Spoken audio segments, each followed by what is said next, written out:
ಒಬ್ಬರು ಸ್ವಾಮಿಗಳಿದ್ರು. ಅವ್ರದ್ದು ಪವಾಡ ಕೆರೆಯಲ್ಲಿ ತೆಪ್ಪ ಮಾಡೋದಂತೆ. ನಂತರ ಅವರು ಕೂಡ ಸಂಚಾರ ಹೋಗೋರಂತೆ, ಹಳ್ಳಿ ಮೇಲೆ ಭಿಕ್ಷಾಟನೆಗೆ ಹೋಗೋರಂತೆ. ಒಂದ್ಸಾರಿ ಜಯಸಿಪುರದಲ್ಲಿನೂ ಸೇಂದಿ ಅಂಗಡಿತ್ತಂತೆ.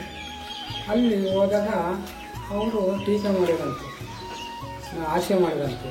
ಆವಾಗ ಅವರು ಎಲ್ಲಿದೆಯಪ್ಪ ಕೆಂಪಣ್ಣ ಎಲ್ಲಿದೆಯೋ ಬೆಂಕಿ ಅಂದ್ರಂತೆ.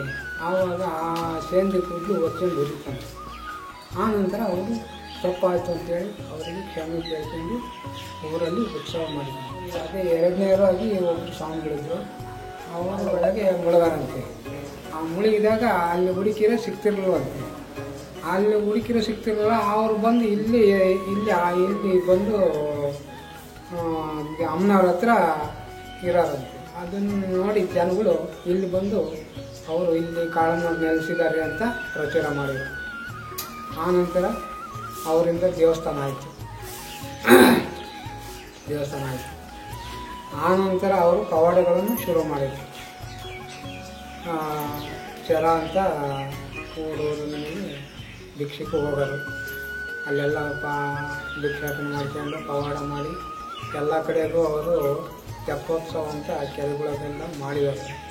ನವಲೆ ಕೆರೆಯಲ್ಲಿ ಮಾಡಿದಾರಂತೆ, ಕನ್ನಂಬಾಡಿ ಕಟ್ಟೆಯಲ್ಲಿ ಮಾಡಿದಾರಂತೆ. ಆಮೇಲೆ ಒಂದು ಕೆಲವು ಕಡೆ ಮಾಡಿರೋದನ್ನೇ ಕೇಳಿದ್ವಿ. ಅದಂತೂ ಪವಾಡ ನಡೆದರು.